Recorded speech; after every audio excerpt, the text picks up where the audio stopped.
네, 너무나 귀중한 시간을 이렇게 내주셔서 감사합니다. 제가 살짝 흥분한 상태고요. 두 가지 때문인데, 하나는 우리 목사님이 우리 목사님 모시고 제가 평양 간 게 2006년이더라고요. 19년이 흘렀어요. 그동안에 목사님이 잊지 않으시고 늘 격려해 주시고 사랑해 주셨는데, 그게 또 이렇게 방문하게 된 거 너무 감사하고, 또 하나는 제가 이제 이게 자랑거리가 못 되는데, 제가 거의 뭐 50대 후반에 박사학위를 받았고 오늘이 박사로 불리는 첫날입니다.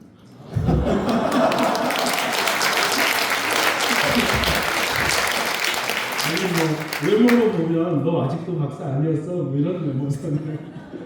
그래서 영광스럽고 감사하고 아마 일생 잊지 못할 것 같습니다. 그리고 앞에 주진우 교수님하고 저는 같은 게 줄에 있을 레벨이 아니니까 그건 착각하시면 안 됩니다. 저분은 뭐 좋아해야 될지 모르는데 저는 그냥 목사님 오라 하면 오고 이제 끝났으니까 가라 하면 가는 그런 사람이고, 전에 교회에서 안수집사였습니다. 그러니까 이제 윤집사라 생각하시면 됩니다. 제목을 분단을 넘어 평화의 나라로라고 지었는데, 뭐 저나 여러분이나 소망이 이거 아니겠습니까? 근데 이 짧은 말 사이에 얼마나 많은 생각할 거리가 있는지 몰라서 제가 절제하느라고 지금 애쓰고 있습니다. 들으시면서 살짝 졸리시면 저 윤집사에게 절제를 주세요 이렇게 기도하시면 됩니다. 목사님이 계속 말씀하신 것처럼 오전 예배에도 은혜가 많았습니다. 사명은 각자. 오늘 말씀드리는 건 그냥 윤집사의 사명이 저거였나 보다 이렇게 생각하시면 되고, 히브리서에 보니까 믿음은 바라는 것들의 실상이요 보이지 않는 것들의 증거니, 한반도에 평화가 임할 것을 어떻게 압니까? 수많은 설명을 할 수 있고 뭐 수많은 논문들을 쓸 수 있지만, 제가 가장 강력한 증거 하나를 말씀드리면 윤집사가 그걸 뽐보고 있습니다. 제 마음에 소망이 있습니다. 그 이상 강력한 건 없는데 교회 바깥에서 그 말하면 좀 안 먹히기 때문에 그걸 이해해 주시고요. 시편에 보니까 우리에게 날 계수함을 가르치사 지혜로운 마음을 얻게 하소서. 그래서 이 시편대로 합니다. 2025년은 평화가 없어진 지 115년 된 해이고요. 분단 80년입니다. 38선입니다. 그 다음에 전쟁 분단 72년이고요. 냉전이 미국과 소련으로 대표되는 냉전이 끝난 지도 36년 됐습니다. 그리고 남북 정상회담을 한 지도 25년 됐고, 아까 말씀드린 것처럼 박용태 목사님 평양 방문 19년. 왜 이 타임라인을 말해야 되느냐? 한 세대 안에 끝납니까? 분단도 한 세대 안에 이루어지지 않았고요. 이걸 회복시키는 작업도 아마 그렇게 오래 걸릴지 모릅니다. 그럼 우리가 이거 타임라인 기록 안 하면 어떻게 되죠? 그냥 내일 생에 아무 일도 안 일어났네? 이러고 가는 분들이 계신 거예요. 그래가지고는 이 작업이 안 될 것 같습니다. 그래서 아마 말씀께서 날짜를 계산해라 하신 거 아닌가? 이제 저는 그렇게 해석을 합니다. 제가 이제 말씀드릴 걸 미리 다 준비해 왔는데요. 왜 그런지 아세요? 제가 기억력이 약한 게 첫 번째, 그다음에 여러분이 주무실 것이 두 번째. 그래서 결론 먼저 말씀드립니다. 아까 말씀드린 것처럼 분단 80년입니다. 그 중에서 남북이 교류를 병행한 거 몇 년 될까요? 길게 잡아도 20년밖에 안 됩니다. 뭐 엄청 노력했는데 안 된 것 같다 이런 생각하시면 숫자하고 틀립니다. 하나님은 평화를 원하는 백성에게 늘 기회를 주신다. 저는 그렇게 생각하고 있습니다. 그리고 굳이 당신이 혼자 하시지 않고 그 사람들하고 같이 하시기를 원하신다. 그래서 평화라는 것은 딱 주어지는 스테이터스가 아니고 운용 능력으로 표현이 됩니다. 에브리데이. 이 평화가 깨지지 않게끔 마치 그 줄을 잡아당기듯이 이런 작업이라고 생각합니다. 그래서 도적같이 주어질 수는 없다 이렇게 제가 표현하고 싶습니다. 지난 세기에 통일은 도적같이 올 것이다 이런 말 많이 들어보셨죠? 그게 어떻게 그 말 자체가 뭐 죄악은 아니나 어떻게 유통되는지를 생각해 보세요. 도적같이 온단 말은 항상 준비하라는 뜻이죠. 그럴 때는 아무 문제가 없어요. 그런데 나쁜 뜻이 하나 있습니다. 니들이 알 수 없다. 네가 어쩔 수 없다. 우리의 노력으로 되지 않는다. 이런 의미로 통용되면 아무것도 안 해버려요. 그럼 평화가 옵니까? 안 오잖아요. 근데 저는 그 유통되는 현실들을 보면서 묘하게 걱정이 되는 거예요. 이분들이 항상 준비하라는 말로 통일은 도적같이 올 것이다 했는지, 아니면 니들이 노력해봤자 소용없다라는 뜻으로 했는지 좀 의심돼서 항상 힘들었어요. 네. 그래서 선한 맥락에서 그 말이 유통됐으면 좋겠다. 그 다음에 지금은 남북관계가 교착 상태에 빠져 있습니다. 북한은 어디만 바라보고 있습니까? 중국과 러시아. 항상 그랬습니까? 아니죠. 트럼프만 바라볼 때도 있었습니다. 다릅니다. 지금 완전히 바뀌었습니다. 이렇게 되니까 방향이 보이지 않습니다. 그래서 저는 이 시기에 우리가 뭐 해야 되느냐? 성찰해야 된다고 생각합니다. 과거에 왜 우리가 기회를 살리지 못했는지. 왜냐하면요, 하나님이 항상 다시 기회를 주실 것이기 때문입니다. 성찰 안 하고 있으면 하나님이 기회를 주셔도 기회인지 아닌지 내가 뭘 해야 되는지 모르게 됩니다. 그래서 성찰을 해야 된다 생각하고, 네 가지가 제 결론입니다. 첫 번째는 평화라는 목표를 확정해야 됩니다. 사실 우리 성경에는 평화라는 얘기가 굉장히 많이 나오는데 현실적으로 교회에서 평화를 가지고 설교하는 교회가 많지 않습니다. 그래서 평화라는 목표가 너무 이렇게 절하되어 있다 하는 느낌이 있습니다. 평화는 굉장히 중요한 목표이고 복음의 명령이다라고 저는 읽습니다. 두 번째, 세대 간의 협력입니다. 아까 제가 타임라인 보여드리면서 한 세기 안에 안 끝난다고 했죠.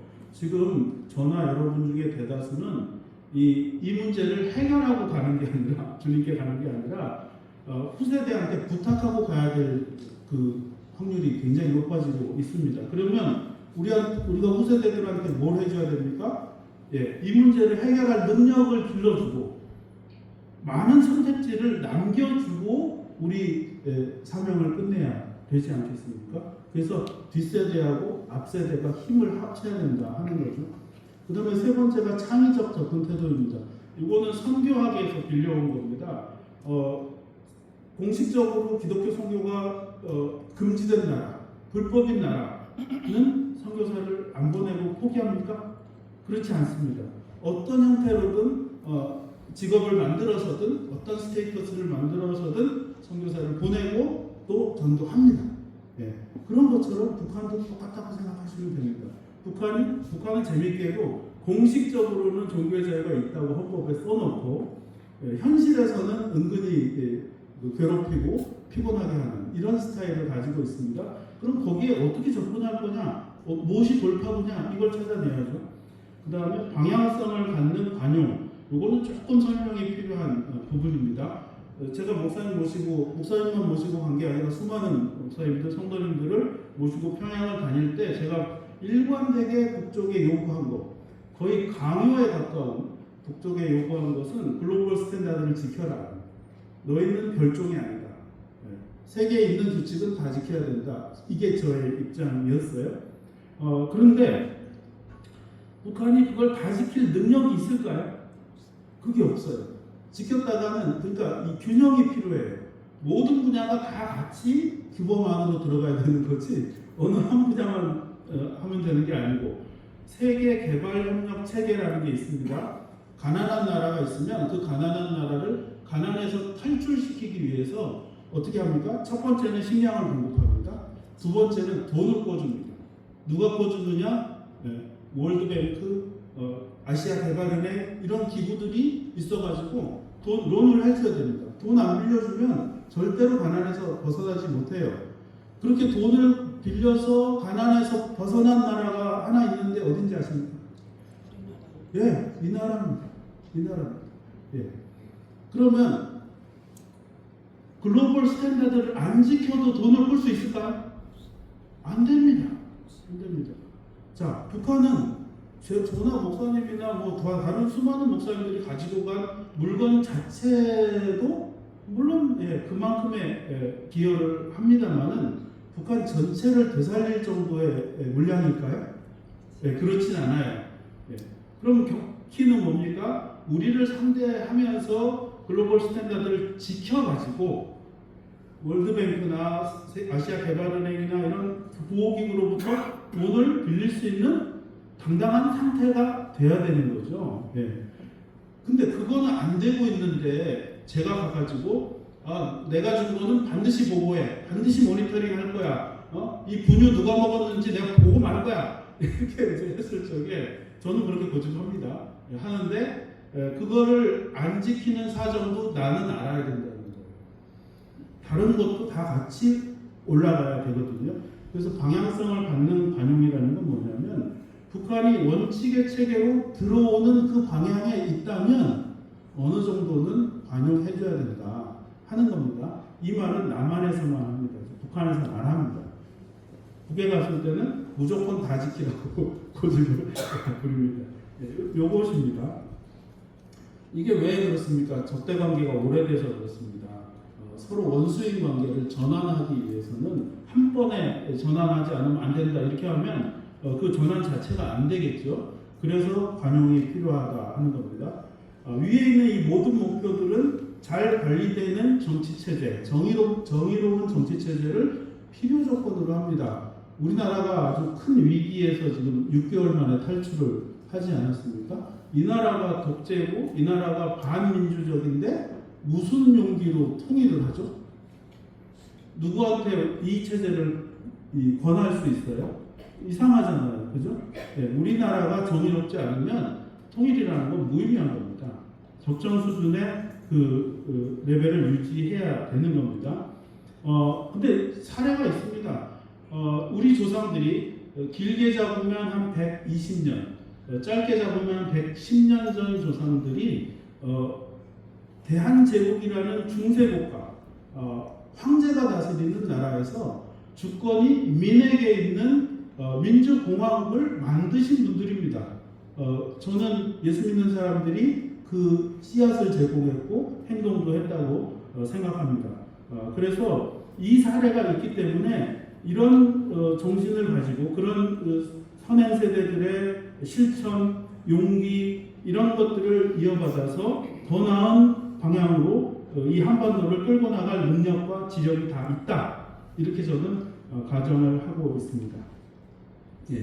이게 이제 제가 드릴 말씀의 전부고 결론입니다.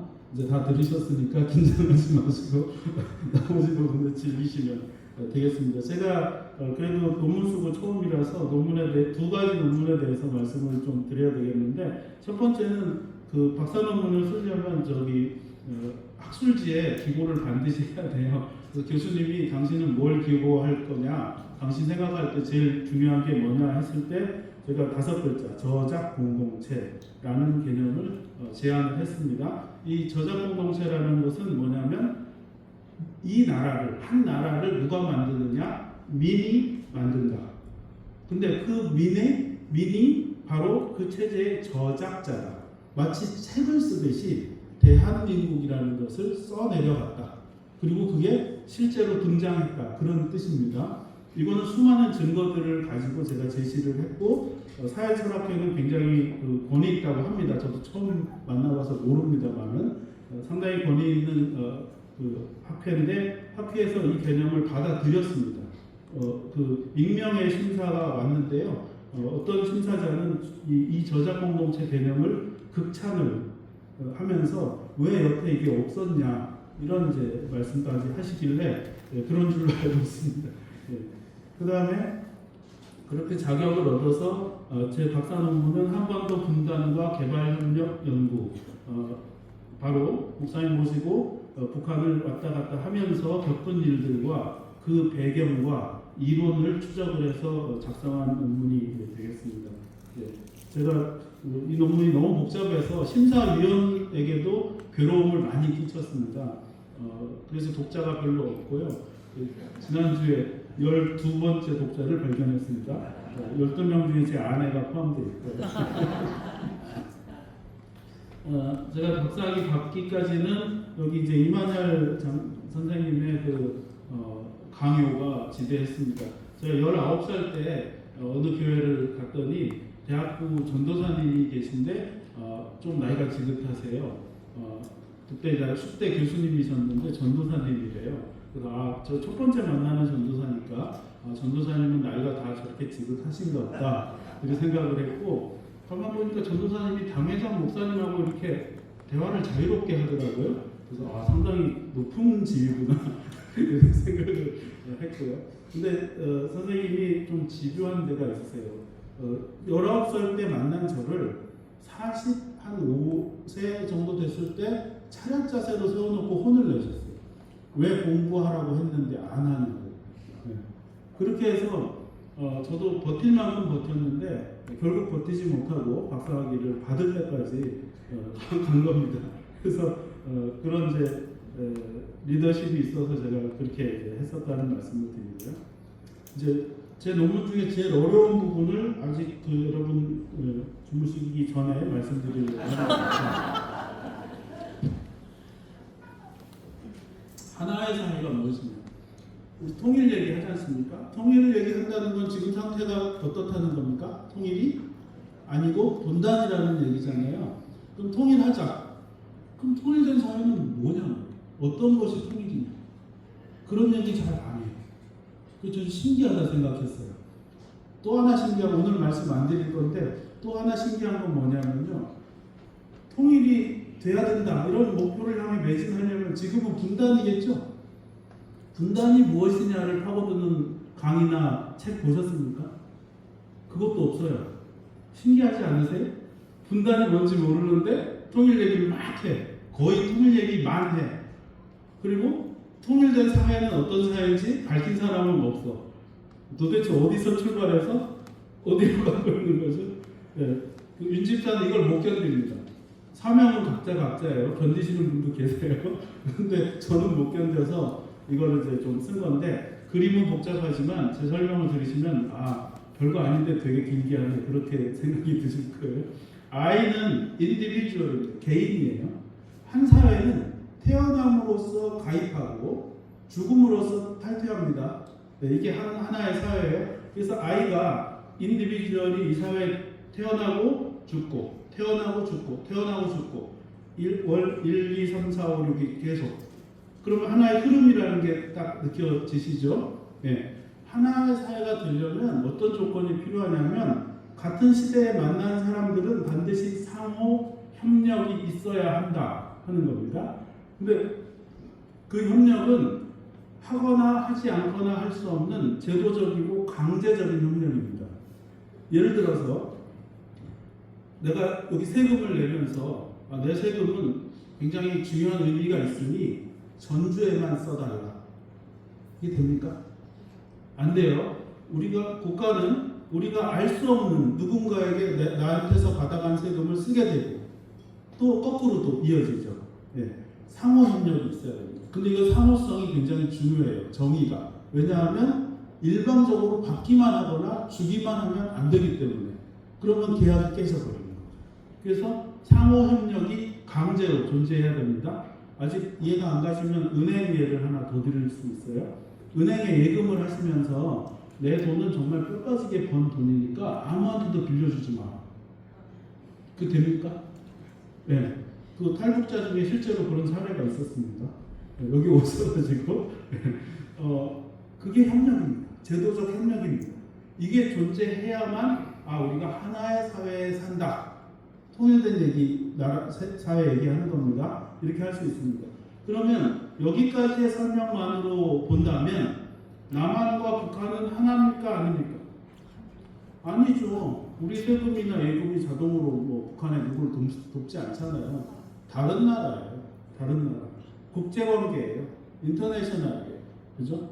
예. 근데 하나 더 합니다. 이건 이제 존 롤스 교수의 해석입니다. 하나 더 합니다. 앞세대와 뒷세대 간의 협력이 있어요.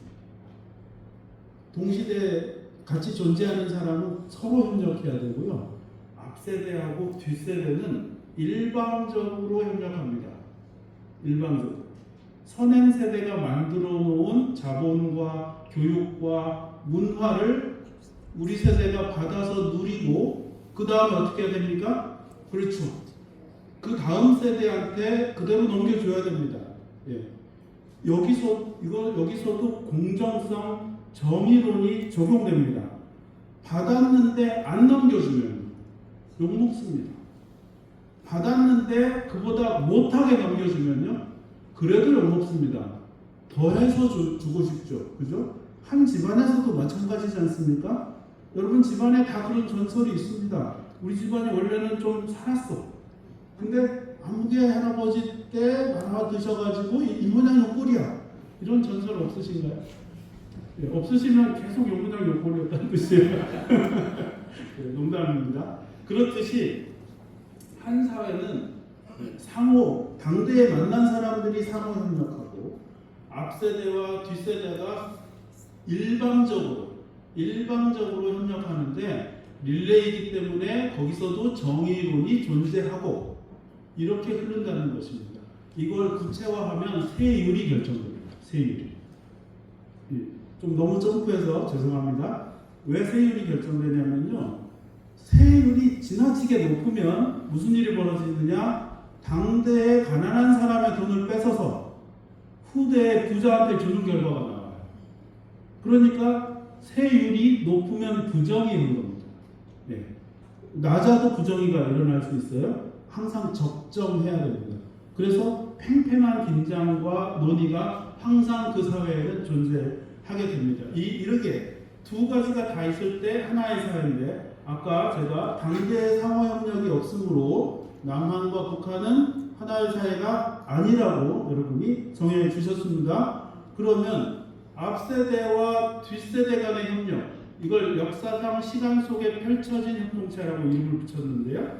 앞세대와 뒷세대 간의 협력이라는 측면에서 이 협력은 남북이 깨졌습니까? 안 깨졌습니까? 아직 안 깨졌습니다. 아직 안 깨졌습니다. 왜 그런지 여러분 세종대왕께서 한글을 발명하시면서 이 글자는 남한만 써라고 그러셨습니까? 그럴 리가 없죠. 예. 그 선교사들이 복음을 전할 때 평양으로부터 이제 북으로부터 남으로 내려갔잖아요. 평양에만 복음을 전하라 그랬습니까? 그랬을 리도 없죠.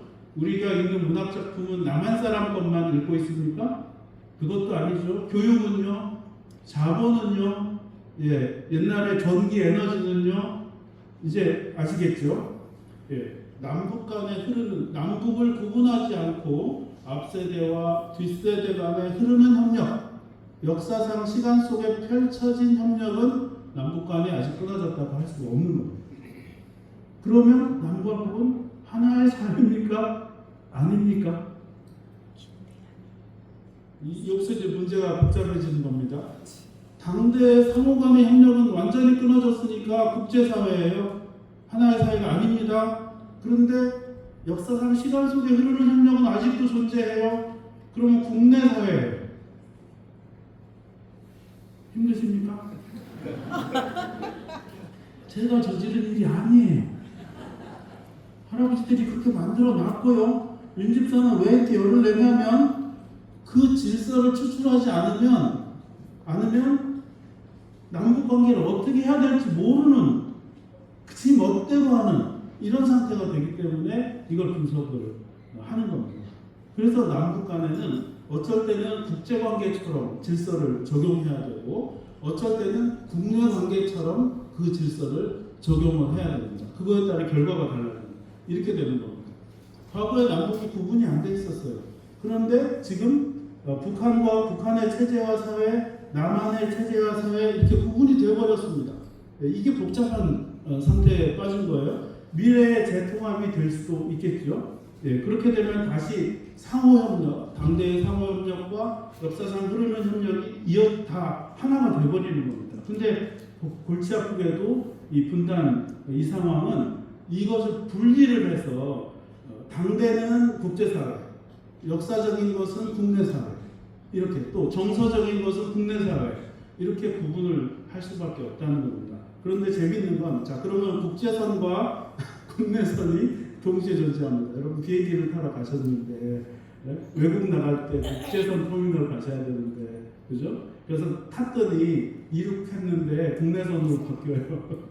이런 복잡한 상황이 이제 전개가 되지 않습니까?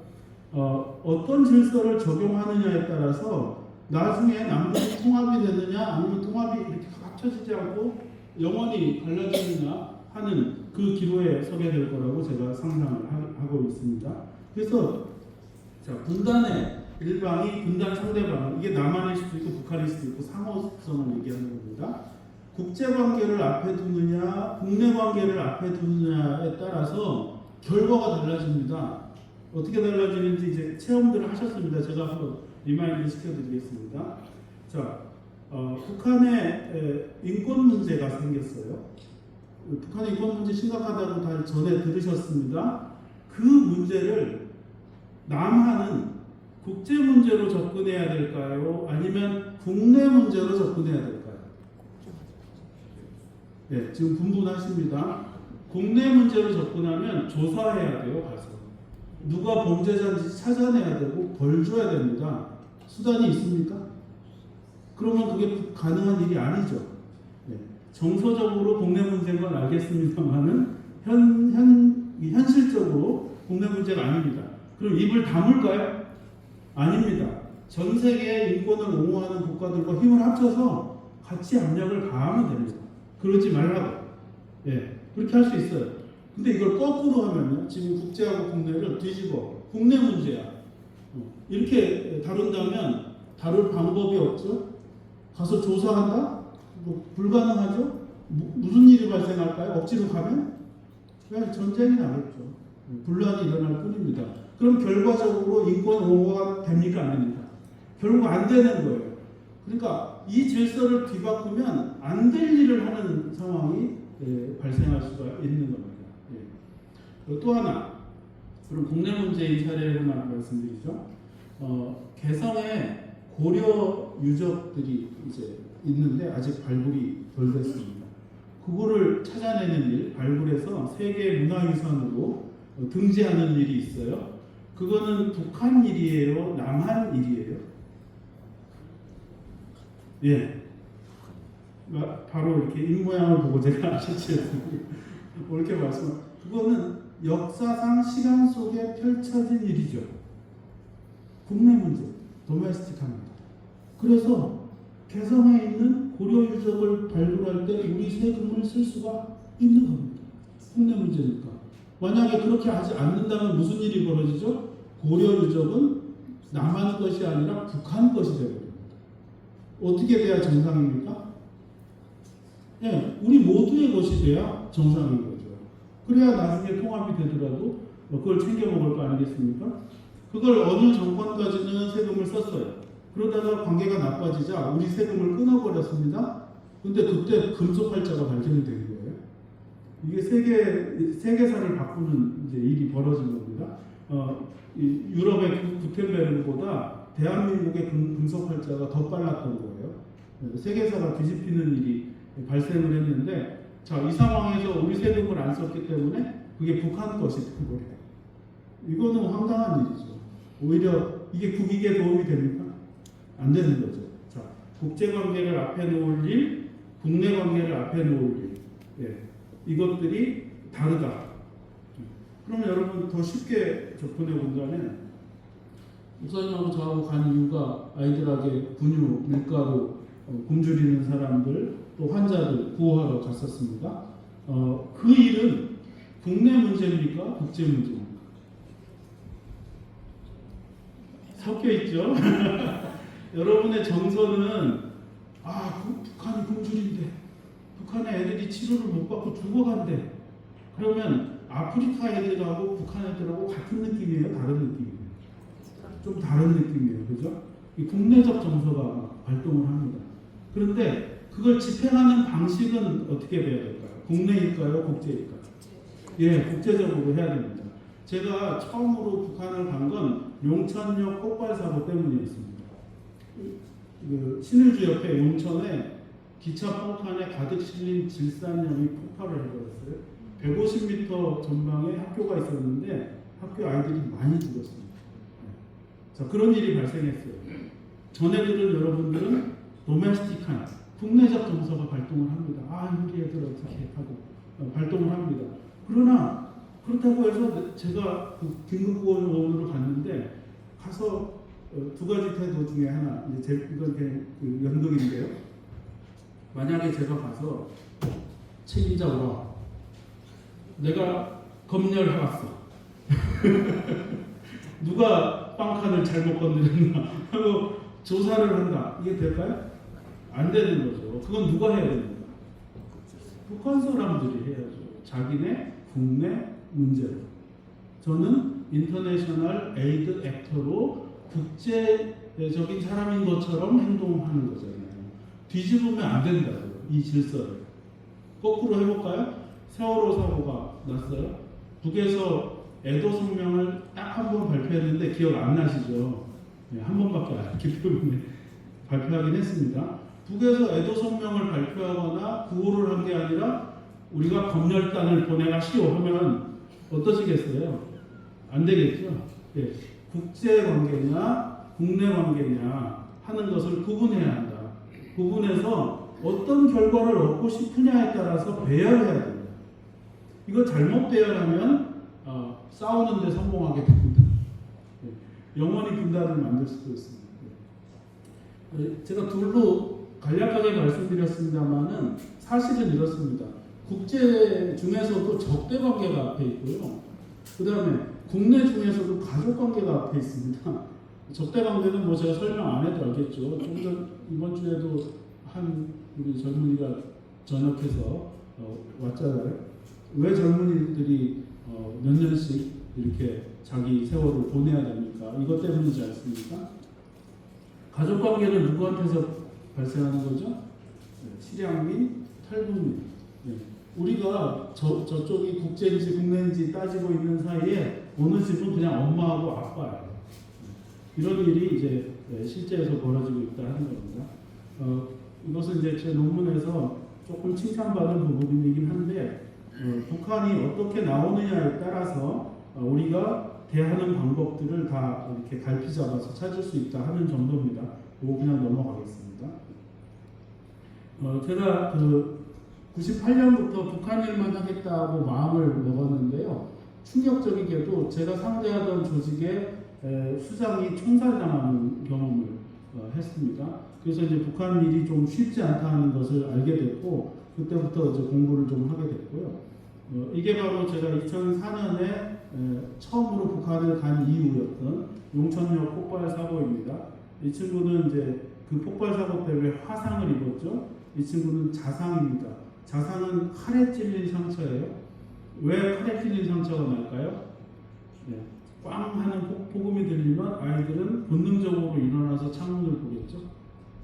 그래서 폭풍이 밀려와서 유리를 다 깨서 얼굴로 덮치는 이런 일이 벌어집니다. 얼굴이 멀쩡한 애는 청력에 손상을 입었고 다 멀쩡한 애는 밤에 경기를 하고 이런 이제 수많은 일들이 벌어집니다. 이때가 2004년인데 북한이 그렇게 많이 개방하지 않았었을 때입니다. 여러 가지로 고집을 부리고 이렇게 국제사회에 나오기 힘들어 했었을 때입니다. 마치 지금처럼. 그래서 저는 하나님이 기회를 주시는데 이렇게 충격적 기회가 아니라 북한이 순순히 이쪽으로 마음을 열기를 좀 기도는 하고 있습니다. 그러나 그렇게 안 될 수도 있습니다. 그렇다면 우리는 교회와 사회는 다시 북한과의 교류의 장이 열렸을 때 무엇 해야 할지, 과거에 왜 놓쳤는지 이 생각하고 있어야 된다 하는 말씀을 드리고 싶습니다. 그때 이렇게 이제 고쳐줬고요. 그 후에 구급차도 하나 사달라 그래서 제가 직접 다 체험을 해보면서 이걸 몰고 이제 중국 단동에서 신의주 갔었고 이런 일이 계기가 돼서 수많은 성도님들을 모시고 북에 가게 됐습니다. 아는 분 계세요? 목사님 그렇게 변함스럽진 않으시고요.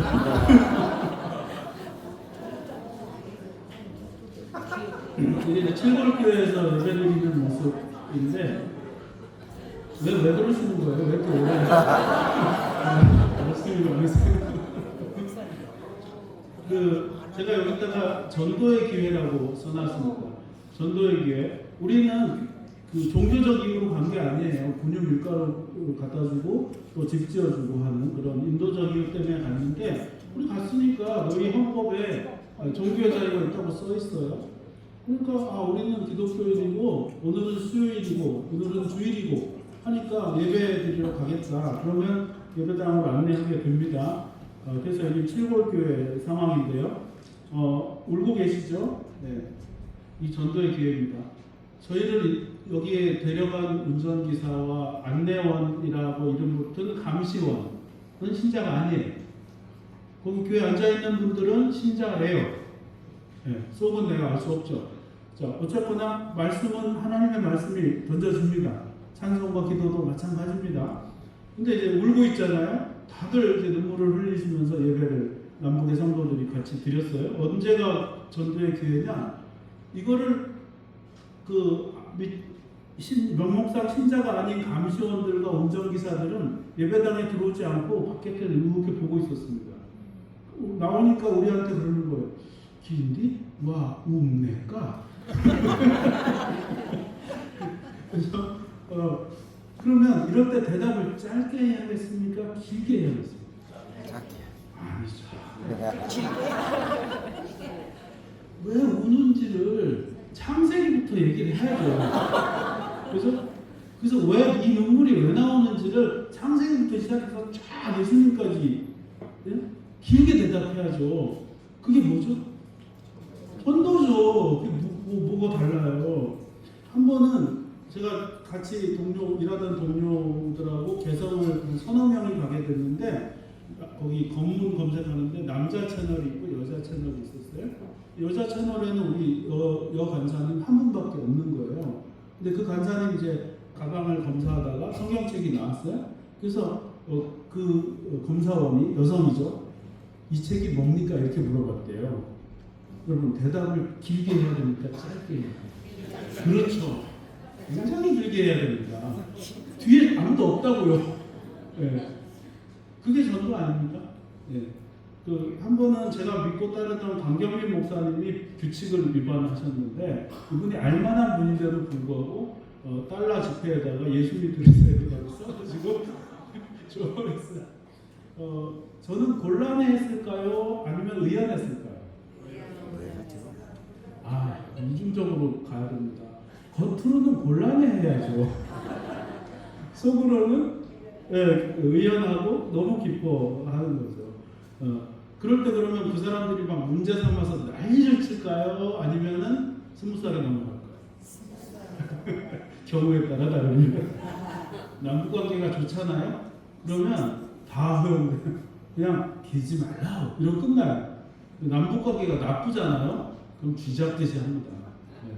물론 그랬다고 안 보내진 않아요. 저 하나 잡아봤자 식량만 충나지 한 번도 이득이 없거든요.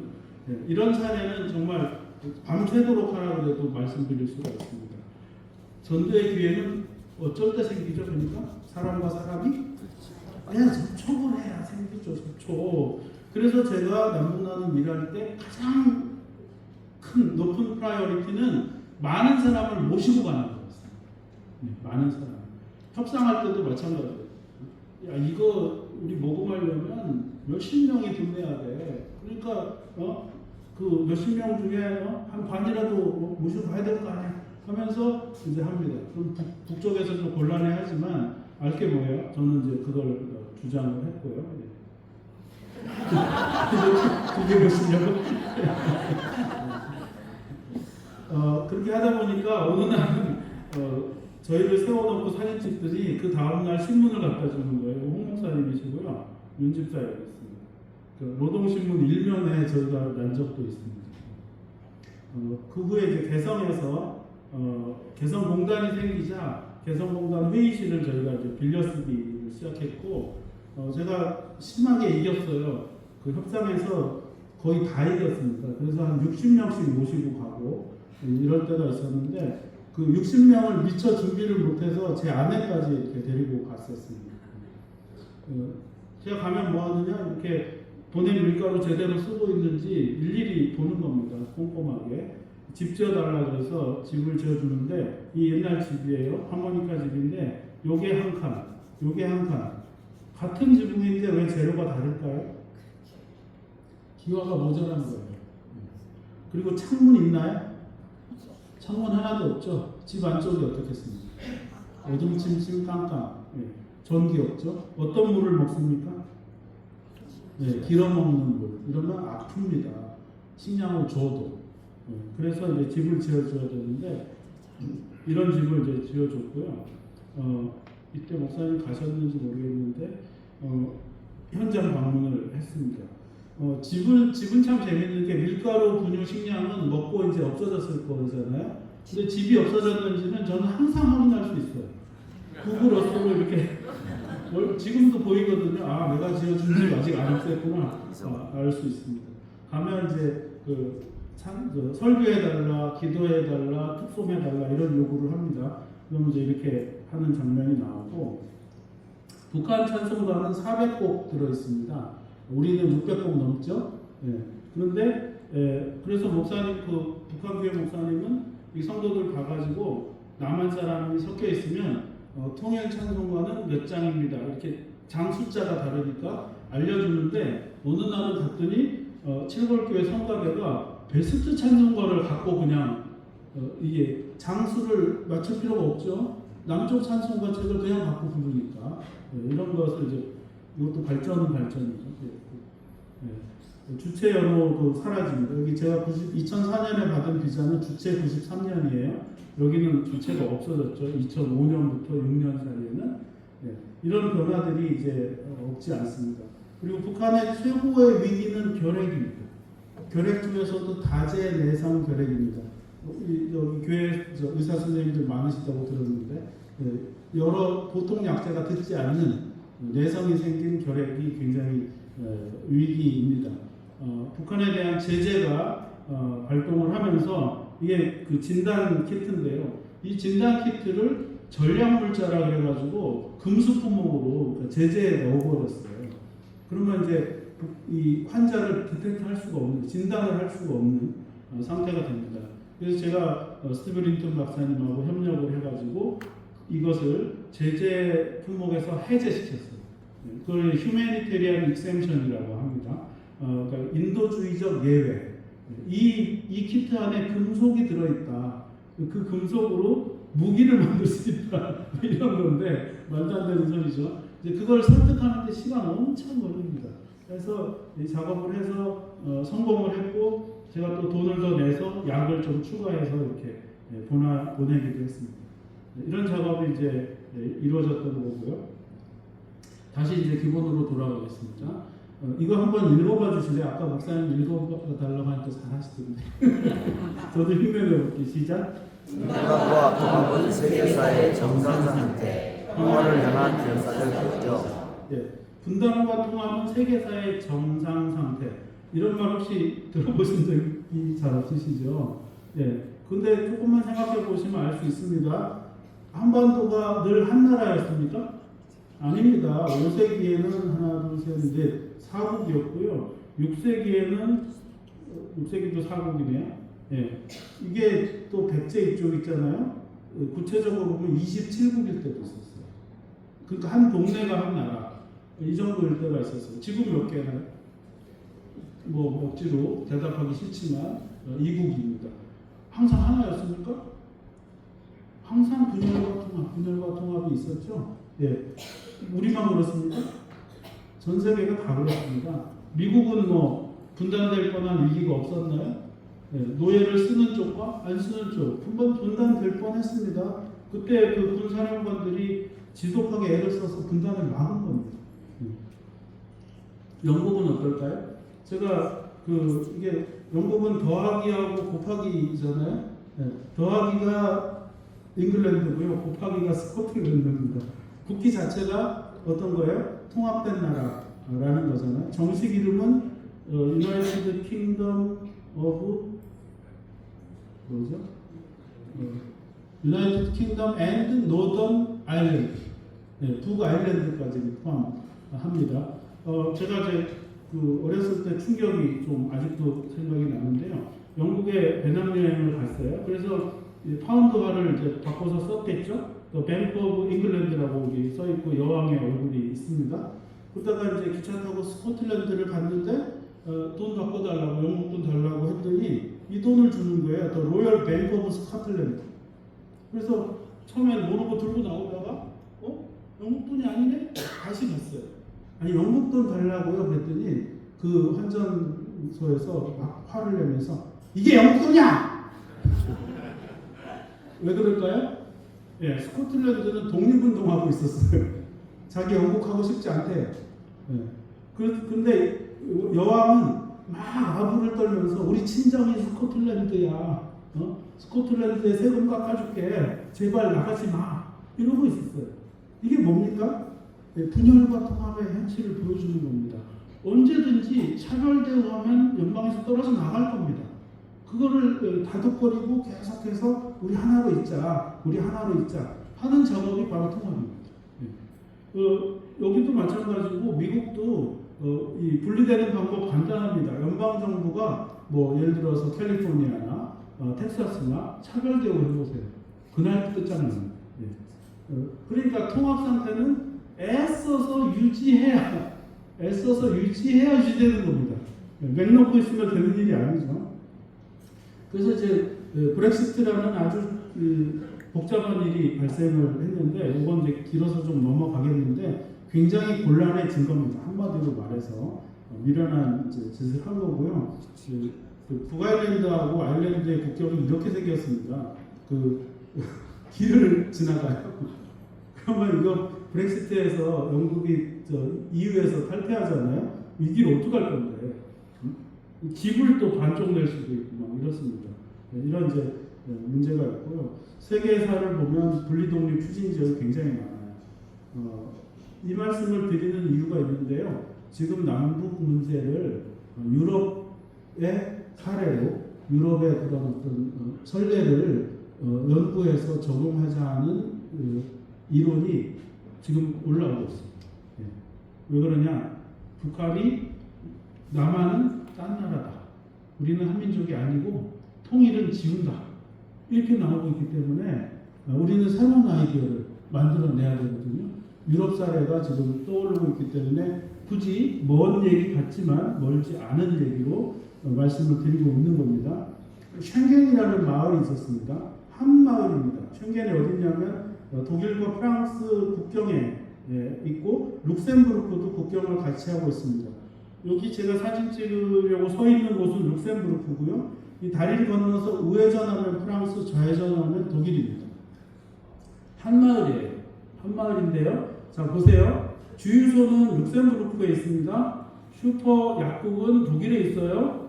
그 다음에 스포츠센터, 초등학교는 프랑스에 있어요. 이 동네 사람들 편할까요? 피곤할까요? 굉장히 피곤합니다. 나설 때 뭐 챙겨야 되죠? 여권. 그 다음에 돈 다 다르죠? 지갑 3개. 진짜로 그렇게 다녔대요. 네. 이게 여러분 얼굴에도 피곤함이 막 지금 묻어나고 있습니다. 그래서 이걸 그냥 둘 수 있나요? 마을의 삶이 중요합니까? 국경이 중요합니까?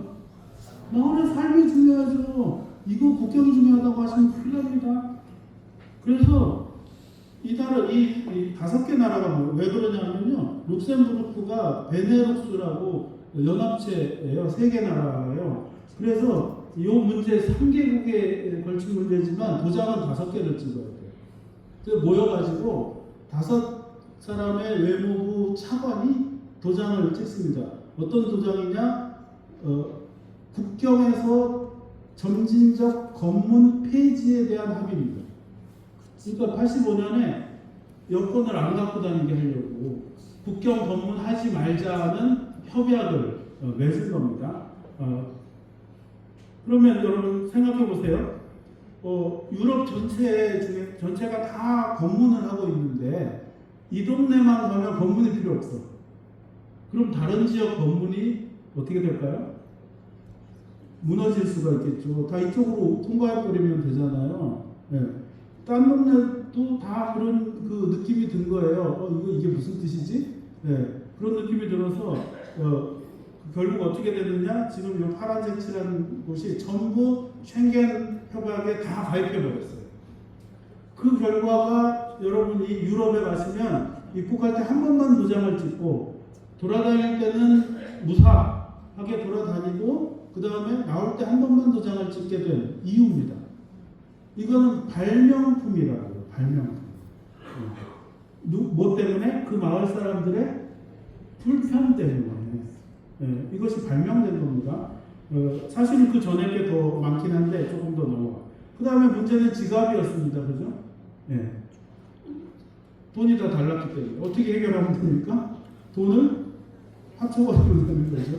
유로가 탄생을 했고 계속해서 유로화는 그 영역을 넓혀가가지고 이제 전 유럽에서 거의 다 통용이 되고 그 다음에 유럽 아닌 국가도 우리도 쓸게 하면서 이제 가입을 하게 된 겁니다.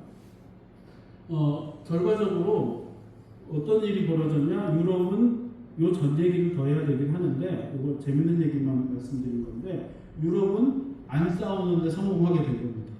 그리고 귀찮지 않게 된 거고 편안하게 평화를 유지할 수 있게 된 겁니다.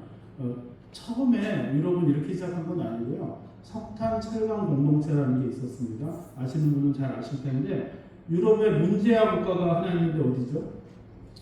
힘만 세지면 전쟁 일으키는 국가 독일이었습니다. 그래서 유럽의 다른 나라들이 모여서 어떻게 하면 독일이 전쟁을 못하게 할까? 전쟁할 때 보니까 석탄하고 철강이 과도하게 많이 필요하더라. 그러면 어떻게 하면 돼요? 독일한테는 석탄하고 철강을 먹고 살 만큼만 팔자. 이렇게 협의를 한 겁니다. 지켜질까요? 결국 지켜졌어요.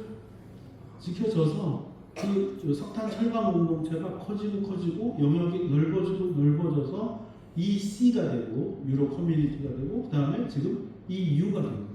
유럽 유니언이 된 겁니다. 이 공동체는 아직도 그 규칙을 잘 지키고 있습니다. 그래서 2012년에 노벨 평화상을 받았습니다. 사람이 받은 게 아니라 기구 유럽 유니언이 노벨 평화상을 받게 됐습니다. 근데 이게 무슨 자연적인 법칙이 있나요? 생각해 보세요. 제가 지금까지 설명드린 거예요. 아니죠. 철저히 누가 발명한 겁니다. 그 사람들이, 그 공동체, 그 지역이. 나 더 이상 불편하기 싫어. 죽기 싫어.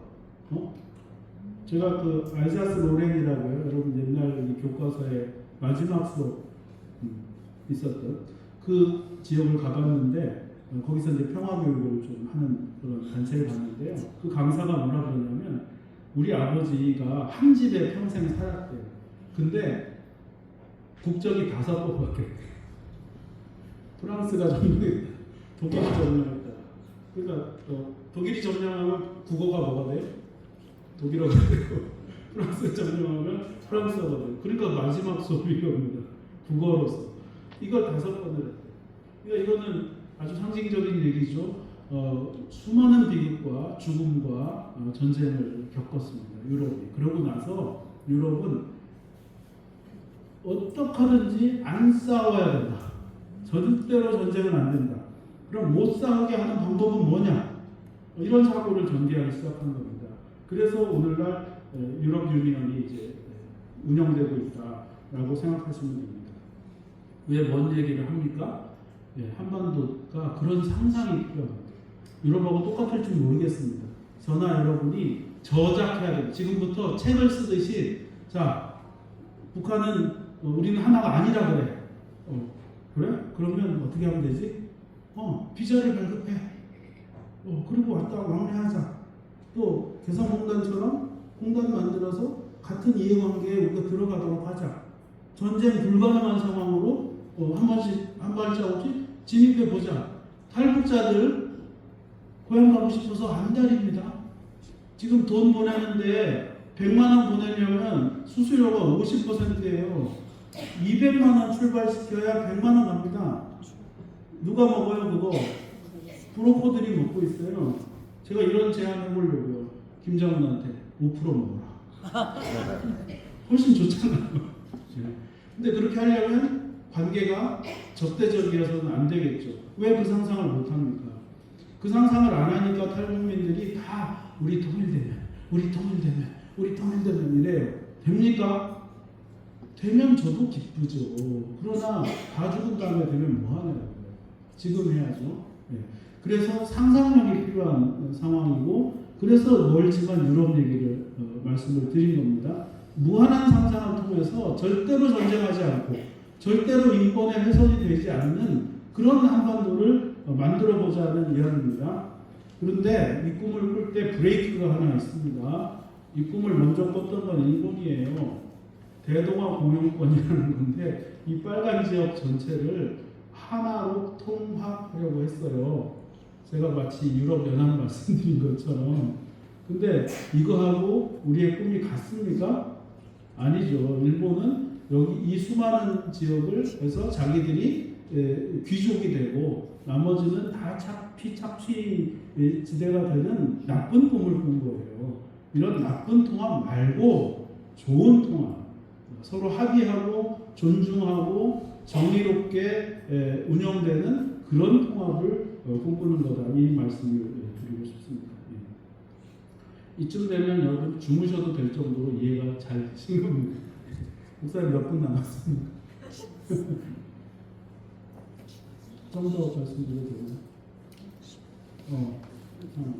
성도님들하고 뜻이 다를 수도 있어요. 투표할까? 자, 그럼 이것도 한번 읽어봐 주시겠습니다. 시작. 체제 제약과 주권자, 대한민국도 통일체도 이익이 제가. 예, 대한민국은 주권제민. 이 나라가 누구 거라고요? 내 거다. 민의 것이다. 그게 민주공화국입니다. 자, 그러면 이게 실제 상황에서 뭐 지금 우리 주일학교 학생들이 있어요. 그럼 그 학생들한테 어떻게 이해시키실래요? 걔들은 또 어떻게 이해해야 될까요?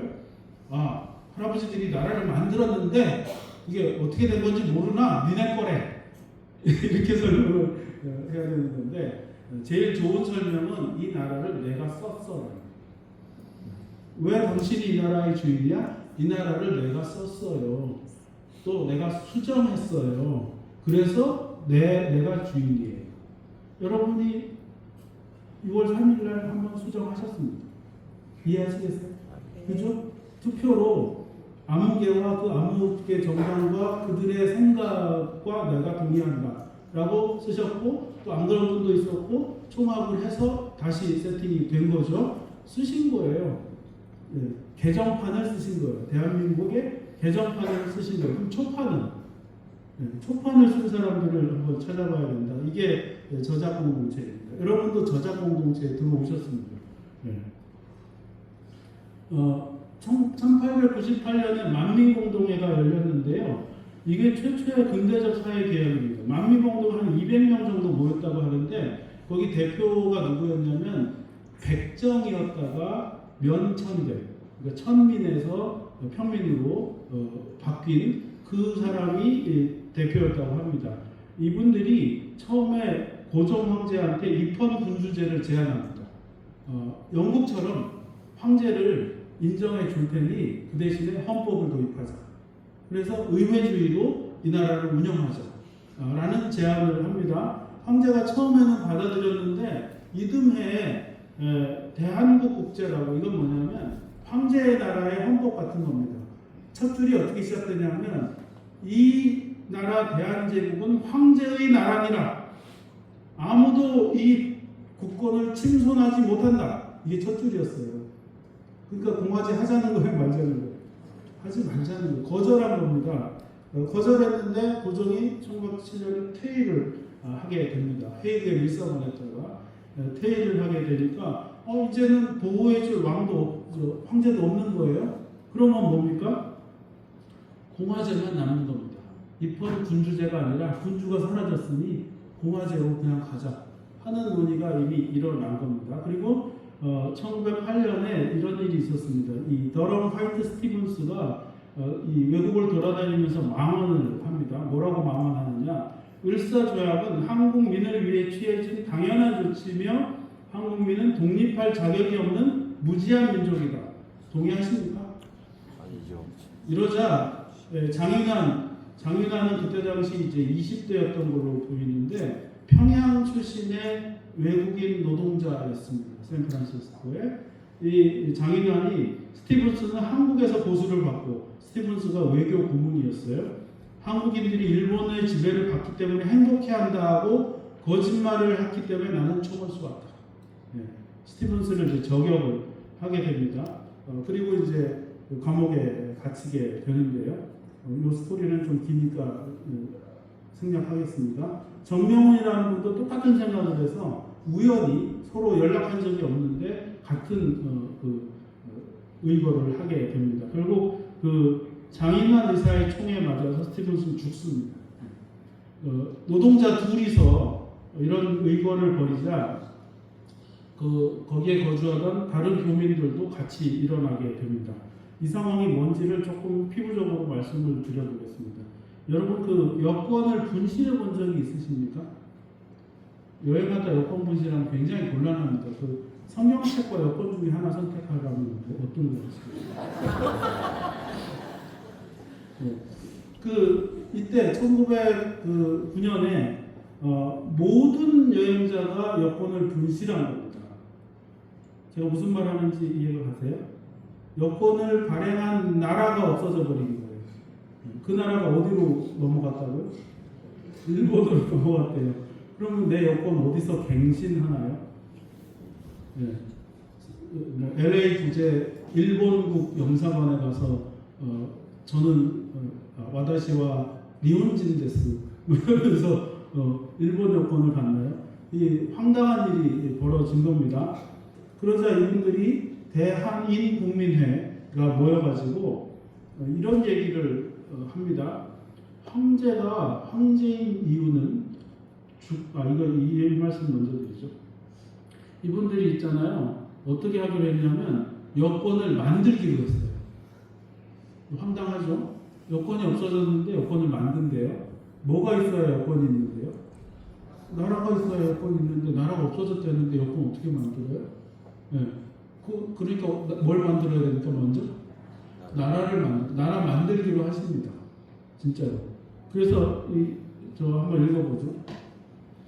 1909년부터 대한제국이 소멸되었다는 인식하에 삼권 분립과 개인의 자유에 바탕한 국민주의를 주창한 국민회는 1910년 6월 융희 황제 순종입니다. 융희 황제를 대한제국의 군주로 부임하고 국가인민을 대표하는 총기관을 설립하고 임시정부로 전환할 것이다. 그리고 이게 무형국가라고 좀 이름을 하고 있습니다. 이게 무슨 말이냐? 자, 보세요. 삼권분립과 개인의 자유. 이게 어떤 나라입니까? 왕국입니까? 민국입니까? 예, 민국을 만들기로 하고, 민국에 이름이 있어요? 없어요? 이름이 없어요. 그러면 나라를 만들려면 적어도 세 가지는 있어야 된다. 사회책에 나왔습니다. 영토, 국민, 주권. 자, 영토 있습니까? 뺏겼어요. 예, 주권은요? 뺏겼어요. 국민은요? 저기 몇 명 있죠. 나라를 만들 수 있나요? 이분들은 만들겠대요. 만들기로 하셨어요. 그리고 이름을 아직 안 지었는데 민주공화국이라고 국채의 성격은 미리 정했어요. 무형국가라고 그걸 이름 붙이셨어요. 이 세 가지가 아직 없으니까. 이 세 가지 어떻게 하겠다는 건가요? 나중에 찾아다가 채워 넣겠다는 겁니다. 어음국은 뭐라고 표현해야 될까요?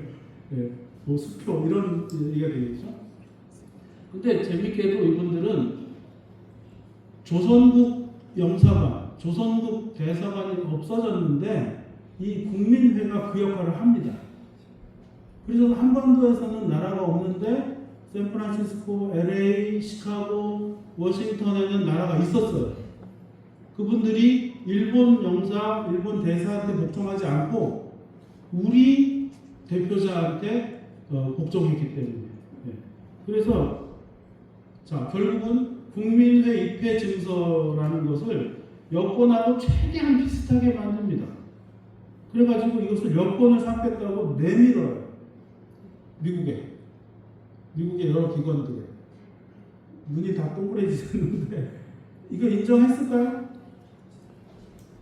네, 쇼킹하게도 미국은 이걸 인정했습니다. 그래서 도산 안창호 선생은 이걸로 여러 번 미국을 들락거리셨고 운전면허를 따거나 학교에 입학하거나 심지어 그린카드, 영주권을 받은 사람까지 발생을 했습니다. 재밌죠? 그리고 쇼킹하시죠? 제 논문에 썼고 공식적으로 2번이나 인정을 받았기 때문에 이건 거짓말이 아닙니다. 현재 사람들이 많이 모를 뿐입니다. 뿐만 아니라 공채를 발행을 했어요. 없는 나라가. 그 다음에 그 국채 중에서 외환표시 국채 50불, 100불, 10불짜리 국채를 발행을 했어요. 여러분 이게 없는 나라가 채권을 발행했어요. 사업이에요? 사기예요? 제가 중요한 요령을 알려드리는 중이에요. 사업하다 돈이 부족하시면 포스트잇에다가 쓰시라고. 그 업체가 있다고. 네. 그 사업과 사기는 진짜 종이 한 장 차이라든지 종이 한 장보다 더 얇아요. 네. 이런 논리가 어디서 나왔냐 이겁니다. 주권의 양도가 가능한가 이겁니다. 황제의 이유는 주권을 갖고 있기 때문이다. 그때 말은 주권이 아니라 국권이라고 했습니다. 갖고 있기 때문이다. 그 주권은 근본적으로 민의 것이다. 황제가 국권을 놓아버릴 수는 있지만 그걸 누군가에게 넘길 수는 없다. 그런 권한은 없다.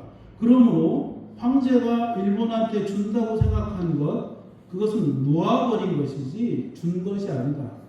놓아버리는 순간 주권은 누구한테로 귀속한다? 민에게 돌아온다. 그러니까 우리는 용희 황제를 대한제국의 군주로 부인하고, 이게 뭡니까? 황제 파면입니다. 황제 파면. 이 나라가 어떻게 시작했다고요? 황제를 파면하면서 시작한 나라예요. 대한민국이 황제를 파면하면서 시작한 나라. 그러니까 최근에 대통령 파면까지 충격이 크셨죠. 근데 저도 충격은 있었습니다만 다시 역사를 봤더니 그렇게 큰 충격은 아니더라. 왜냐하면 이 나라는 애초부터 민의 뜻에 맞지 않는 그런 황제를 파면하면서 시작한 나라더라. 그러니까 이걸 제대로 알았어야지, 잘못하면 파면당한다는 걸 알았어야 되는 거지. 그런 생각이 좀 들었습니다. 그런 대단한 나라입니다. 국채만 발행한 게 아니라 육군, 심지어 공군도 만들었습니다. 안 믿어지십니까? 제가 다 나중에 동영상까지 제공해 드릴 건데 길어지니까 좀 생략을 하겠습니다. 1920년에 이미 미국에서 공군을 창설을 했고요. 이 공군, 요 그림, 요 사진 있지 않습니까? 김포공항에 오시면 그대로 실사판으로 만들어졌어요. 그리고 이것도 그때 당시의 사진인데요. 윌로우스라는 비행장에 한인 비행학교 공군의 그 뿌리인데 이것도 김포에 오시면 그대로 실사판으로 만들어 놨습니다. 그리고 공군 참모총장이 뭐라 그랬냐면 임시정부의 항공부대이자 항공독립운동의 출발점이었던 한인 비행학교가 대한민국 공군의 뿌리다 라고 인정을 하고 있습니다. 뿐만 아니라 평양 출신으로 중국에서 비행사가 되셨던 권기옥 여사가 계신데 오래 사셨어요. 88년에 돌아가셨는데 이분은 임시정부의 공군 설계위원이었습니다. 그래서 오늘날의 대한민국 공군은 1920년에 설립된 겁니다. 근데 우리 교회는 그 공군 간부들, 고급 장교들도 계실 텐데 이 사실이 알려진 것이 2013년. 그래서 여의도에 가시면 여기 공군 60주년 기념탑이라는 게 있는데요. 그 탑에 뭐라고 써 있냐면 49년 10월 1일에 창설됐다고 써 있어요. 그러니까 역사적 사실하고 얼마 차이가 나는 겁니까? 거의 30년 차이가 나는 거죠. 그러니까 올드한 공군들, 예비역 공군 장성분들 이 사실을 모르십니다. 그러나 공군 교과서는 이미 바뀌었습니다. 1949년이 아니고 1920년이 공군의 뿌리가 되겠습니다. 뭐 그렇게 따지면 해군은 더해요. 해군은 자기네 뿌리 어디라 그러는지 아세요? 이순신장 440년 전. 우기는 건 뭐 자유죠. 성균관 대학교 그런다면서 자기네 학부형이 신사임당이라고. 근데 생각해보세요. 역사는 기억하는 만큼이잖아요. 그죠? 자기가 그 집단이 기억하는 것만큼 그 집단의 역사입니다. 네. 거기로부터 우리가 용기를 얻고 이 날의 그 난관을 헤쳐나갈 수 있는 힘을 얻으면 되는 거죠. 그게 우리 역사죠. 근데 이건 너무 명백한 거라서요. 제가 논문에 다 썼는데 아무도 반박을 아직 안 해요. 네. 제발 누가 반박 좀 해주면 좋겠어요. 이분들이 묻습니다. 국가의 저작은 완성되었는가? 식민 지배를 벗어나는 목표는 달성되었다. 그러나 서로 싸우는 두 체제를 꿈꾸었을 리는 아무하다. 자유, 민주, 남북의 평화와 통합, 현 세대와 미래 세대가 채워놓을 페이지로 남아있다. 이렇게 이 말을 누가 했냐면 윤집사가 했습니다. 항상 기존 체제는 불완전합니다. 민의 상상에 맞지 않아요. 여러분 이 어르신들이 내가 이렇게 피눈물나게 독립운동을 하면 남한, 북한 이렇게 두 개 만들어져서 피 터지게 싸울까 이렇게 상상하셨겠냐고. 안 맞죠? 바라는 것입니까? 안 바라는 것입니까? 안 바라는 것입니까? 그래서 안 바라는 것이 발생합니다. 그러면 소환당합니다. 끝. 그만. 다시 민이 소환해서 어떤 체제로? 변혁 체제로 다시 만듭니다. 민주주의도 마찬가지입니다. 민주공화국을 만들었는데 어떤 독재자가 나타나서 모든 권리를 독점을 하고 귀족을 만들고 사람들을 괴롭혀요. 우리 상상에 맞습니까? 안 맞잖아요. 그럼 민은 어떻게 합니까? 저항합니다. 저항하고 부정합니다. 불복종합니다. 그래서 결국은 민주체제로 바꿔놓습니다. 그 체제가 또 문제가 생기면 다시 소환합니다. 다시 투영합니다. 이 작업이 계속 되는 겁니다. 이게 충격적이면 혁명이고 충격적이지 않으면 선도하는 겁니다. 이 작업이 끊임없이 될 거다. 그럼 우리는 지금 평화로운 한반도, 아직은 통일을 버리진 않았습니다만 이렇지 않은, 지금 갈라져서 싸우지 않는 한반도를 바라고 있습니다. 믿음은 바라는 것들이 뭐라고요? 실상. 좀 절제하고 빨리 하겠습니다. 최근 6년간의 변화는 좀 빨리 넘어가겠습니다. 북한만 통일을 물 건너갔다고 생각하느냐? 그렇지 않습니다. 지금 서울대 통일평화연구소가 17년째 이 조사를 하고 있는데요. 지금 30년 이상 통일이 불가능하다가 가장 높이 나오고 있습니다. 우리 한국 사람들을 대상으로 한 설문조사입니다. 특히 19세에서 29세 사이의 젊은이들이 가장 통일에 대해서 전혀 필요하지 않다, 별로 필요하지 않다. 이게 가장 많습니다. 47.4%가 있습니다. 우리 아이들이 그렇게 생각하고 있어요. 중도 모습 볼 거 없습니다. 전부 통일에 대해서 굉장히 그 필요성이 낮게 이렇게 보고 있는 겁니다. 인식 추세도 마찬가지로 그렇게 변화하고 있고요. 2018년에만 필요하다가 높았는데 이해 무슨 일이 있었죠? 2018년? 네, 평창 동계올림픽 거기 북한이 참가하고 트럼프 만나고 이런 일이 있었습니다. 그때는 막 대중들이 통일 되는 거 아니야? 이렇게까지 얘기를 했었습니다. 근데 지금은 그렇지 않고 북한이 대화와 타협을 상대냐 그것도 굉장히 낮아져 있습니다. 18년에는 북한은 그럼 어떠냐? 북한은 노동당 규약에서 남조선 혁명론을 빼버렸어요. 주요 목적에서 빼버렸어요. 밑에다가 주요하지 않은 목적에는 남겨놨는데 주요 목적에서 빼버렸어요. 여러분 남조선 혁명론을 우리말로 뭐라고 할까요? 적화통일. 불쌍한 남조선을 해방시켜야 된다. 그건 그러니까 적화 통일조차 어떻게 했다고요? 빼버렸다고. 그 빼버리는 작업이 이제 북한에서 진행이 됐고, 다른 나라가 적대적인 타국다 이렇게 얘기를 하고 있어요. 북반부란 말 자주 평화통일민족대단결 이거 헌법에서 지워버렸습니다. 그 다음에 조국통일 3대 현장 기념탑 파괴해버렸습니다. 경의선 철도 부셔버렸습니다. 이런 일이 지금 이제 발생을 하고 있습니다. 북한도 이렇게 민감하게 남쪽 뉴스를 전하고 있는데요. 여기 이제 북한의 그 지하철 노선도입니다. 여기 모란봉이라고 이렇게 땜빵한 거 보이시죠? 이 역의 원래 이름이 통일역이었어요.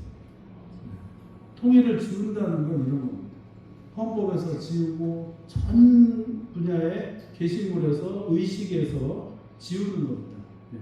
지난주에 어떤 그 집회 갔더니 반갑습니다 노래를 이제 북한 노래를 해주셨어요. 거기에 뭐가 나오는지 아세요? 백두에서 한라로, 백두에서 한라로 우린 하나의 결에 이런 가사가 있어요. 자, 이 노래 북한에서 계속 있을 수 있을까요? 네, 이 노래 없어집니다. 이런 식으로 북이 남북이 흔들리는 중에, 그러니까 정리하자면 아까 서울대 통일평화연구소의 여론조사는 남한 사람들의 의식 속에서 통일이 없어진다는 겁니다. 그리고 지금 북한이 보여주는 건 북한의 공식 입장과 문서와 헌법에서 통일이 없어진다는 겁니다.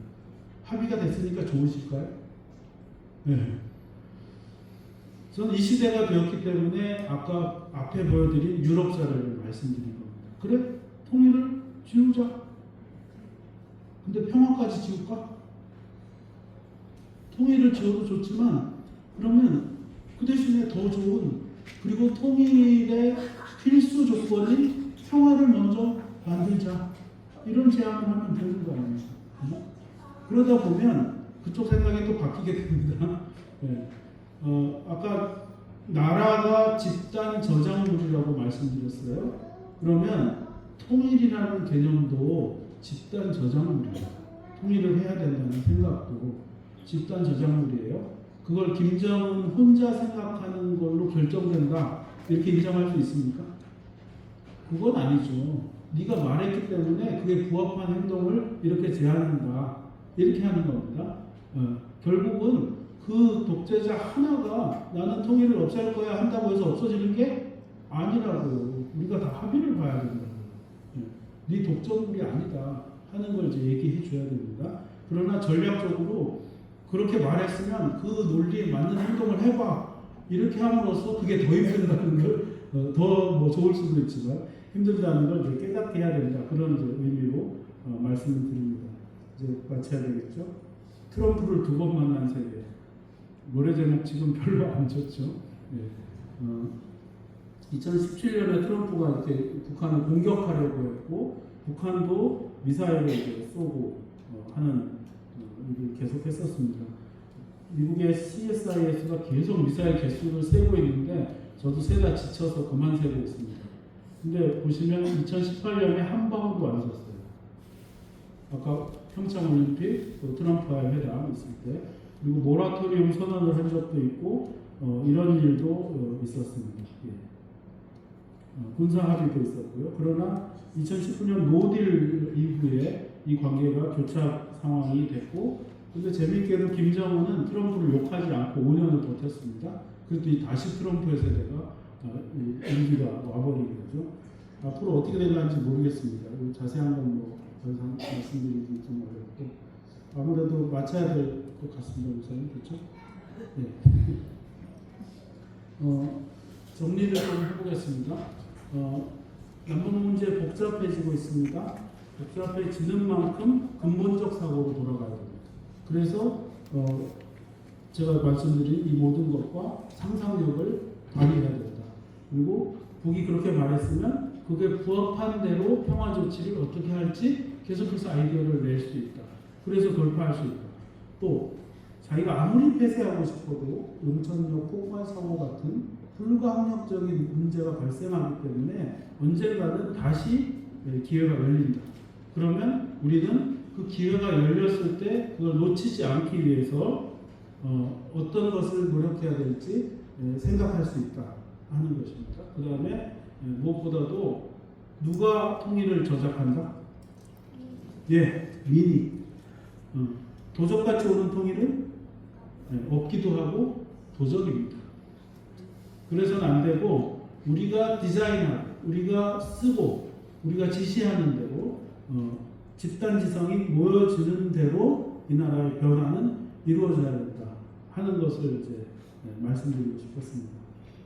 장황한 말씀 들어주셔서 너무나 감사합니다. 여기서 마치겠습니다.